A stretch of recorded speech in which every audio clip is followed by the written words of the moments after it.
The story begins with teenage Thor, who is surrounded at the arena by the Einherjar, the mighty warriors serving the Asgard army. While fighting them, Thor accidentally drops his weapon when the leader picks it up and returns it to him, claiming it to be his victory. Lady Sif witnesses the rigged match and walks out in disgust. His brother Loki claims that the grip on his sword is too slick, and suggests reprimanding the dwarves for it. Later, Thor finds Lady Sif at a barn feeding her winged horse, who calls him out on his false victories. She is furious at how Thor had never ceded victory before the Einherjar, the most celebrated warriors in Asgard, said to have battled the fiercest creatures in all the 9 realms. Thor claims he's more skilled than them and blessed by Odin's strength, but Lady Sif objects, claiming that he also has authority where his opponents have no choice but to lose or face Odin's son's wrath. Thor has had enough of her opinions and challenges her to a duel. Lady Sif accepts and picks up a pitchfork. Thor recklessly charges her, so she skillfully puts the bucket on his head and knocks him down. Being victorious in their match, she gracefully walks out with her Pegasus and flies away. At the square, the Warriors 3, Fandral, Hogun, and Volstagg have been telling the people of their adventures in Jotunheim. They claim to have encountered a dozen fire dragons and frost giants in their search for the Sword of Surtur, said to contain powerful magic that can destroy an entire realm. Thor shows up and Volstagg makes fun of him and his phony victories that he lashes out at him. Volstagg claims he was joking and reminds him that they are friends. Thor later walks up to his father and requests to ride with the Einherjar on one of their patrols. Odin refuses his request and explains that as Odin's son, he's expected to bear different responsibilities than a warrior. Thor confronts his father about rumors that Einherjar has been letting him win during training. Odin admits to it and explains that he was forced to do it to avoid letting its people see their prince defeated week after week. Odin teaches him that being a king is not about drawing up a sword, but avoiding battle entirely. After a heated argument with his father, Thor goes to the armory in search of a better weapon when Algrim, the king's council, shows up. When he asks Thor where he is going with such a weapon, Thor tells him that he will partake in Asgard's test of manhood for young warriors as a rite of passage where they search for the elusive Sword of Surtur from Jotunheim.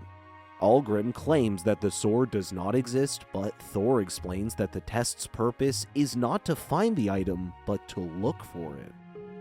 Algrim worries that the truce with the frost giants is fragile. Thor assures him he will be vigilant and asks him to keep it a secret. Meanwhile, Loki has been practicing magic with the enchantress Amora, who has been helping him master control over water. She explains that the spell's power is in its whisper and that a true master needs only to think about it. Amora was thrilled with his potential when Loki turned water into a snake. She claims that having control over water also gives the caster control over mist and ice. Thor suddenly shows up and talks to Loki about stealing aboard the Thunder Runner. Thor and Loki reach the port before anyone else, suggesting hiding in the hold. Desperate, being friends with the Warriors 3, they would not willingly set sail with the Sons of Odin on their vessel. Realizing that the ship has come to a standstill, Thor thought they had arrived in Jotunheim when they discovered they had stopped at a pub.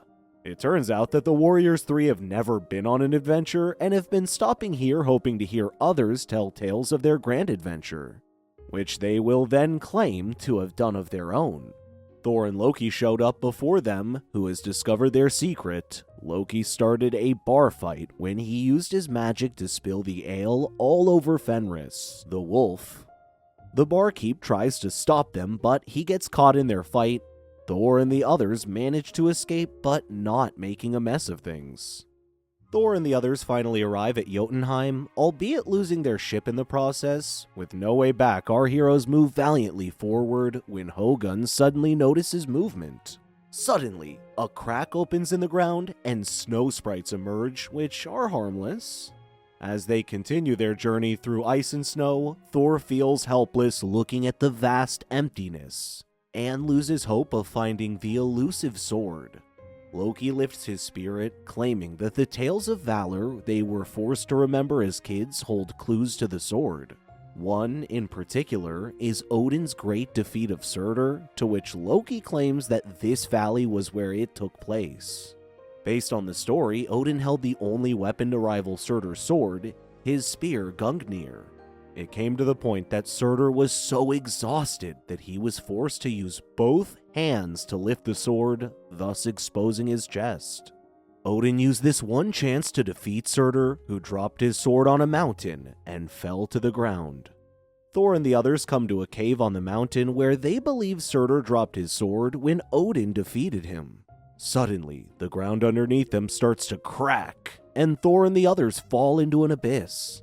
They later wake up deep inside the mountain where Loki finds the sword in the stories. Thor explains that the dwarves called it Elder Stahl, which they fashioned to fit the hand of whoever wields it. As the legend said, it grew smaller to fit Thor's hand. Suddenly, a surge of power wells up from inside it and becomes a torrential fire sword that casts a massive fire pillar through the mountain. Thor had to sheath it into a scabbard to keep its powers at bay. Loki worries that they must not be found in Jotunheim with such a powerful sword. When Thor and the others finally make it outside, they hear frost giants from a distance who had been alarmed after that big display of power earlier. It turns out that the snow sprites from earlier informed an advanced group of frost giants of their intruders. Loki urges them to return to Asgard, to which Thor suggests going north of Knurlafandi, the training camp of the Valkyries, to obtain a new means of travel. Loki worries that the Valkyries would never help them as they despise men, but Thor assures him that Lady Sif would. With only the bridge connecting to Knurlafandi guarded by frost giant sentries, Loki suggests moving past them as they seem to be sleeping. It suddenly wakes up and tries to run after them. Loki slips up and is about to get caught when Thor decides to use Surtur's sword, but the power is too strong that one of them evaporates, while the other one falls when the bridge collapses. A few frost giants witnessed it and reported back to their king. King Thrym, the frost giant king, is furious and orders his men to march on Asgard. Thor and the others finally arrived at Knurlafandi and went into the Valkyrie camp in search of Lady Sif. He asks her to get 5 winged horses, but she refuses and asks him to leave before he gets discovered. He explains that he needs to return home, as he has just come home from Jotunheim after finding Surtur's sword. They are later surrounded by Valkyries, who knock Thor out from behind. Back at Asgard, Odin notices a chill in the air and prepares his men for war against the frost giants who have already made their way to their gates. Odin seeks an audience with the frost giant king to negotiate. Geirmar, the king's son, informs him that their truce broke when Thor stole Elder Stahl and killed 2 sentries. King Thrym has given his demands and expects them to return the sword of Surtur by sunrise. Algrim suggests going with the Einherjar to search for Thor and Loki, where he suspects they will be at Svartalheim.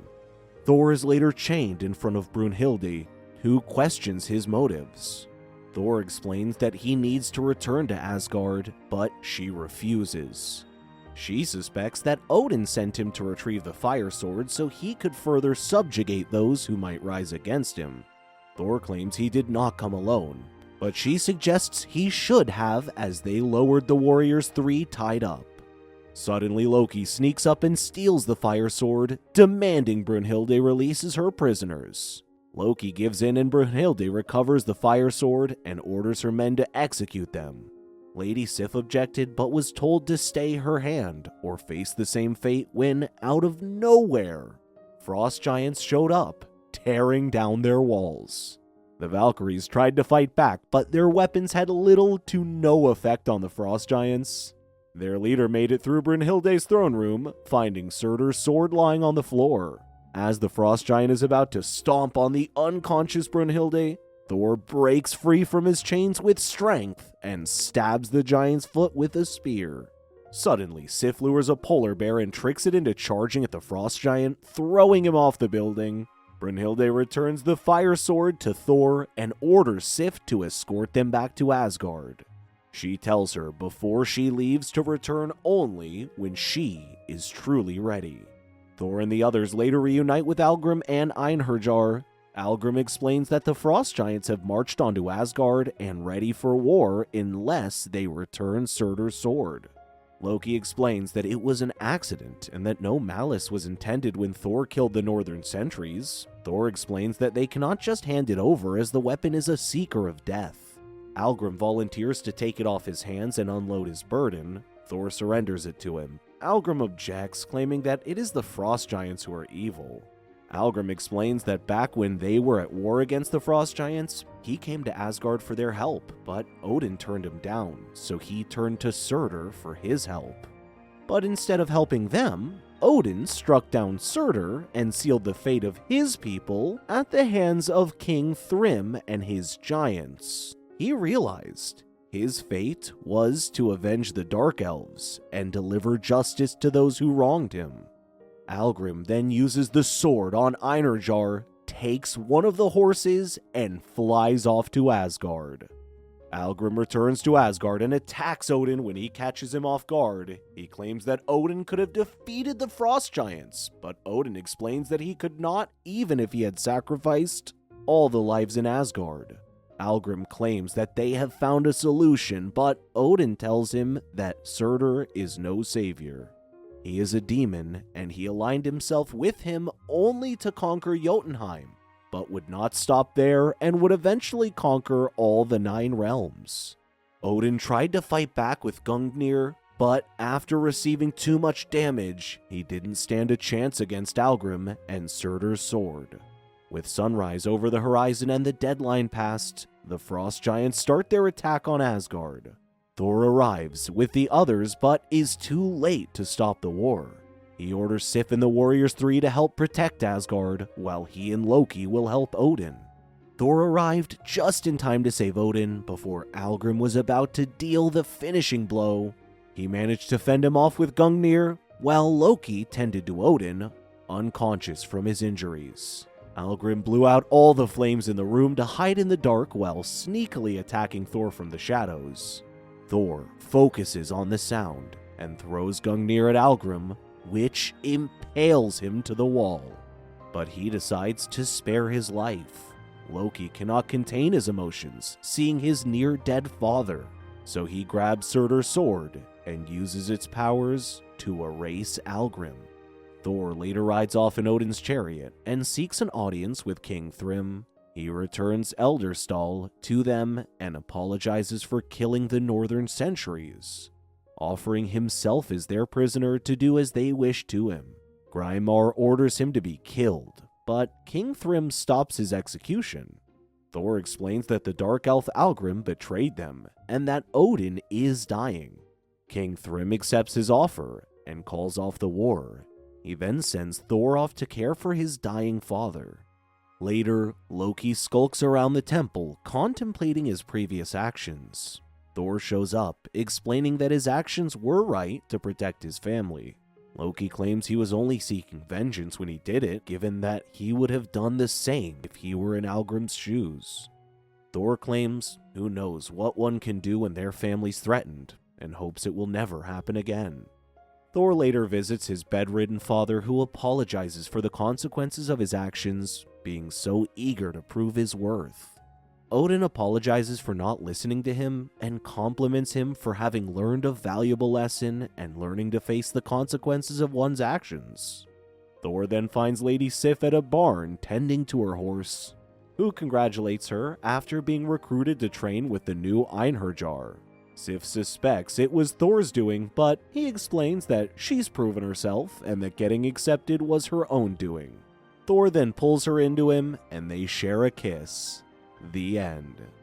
Thank you so much for watching. Check out these other videos, and please make sure to subscribe and tap the bell to be notified about our latest videos. See you next time.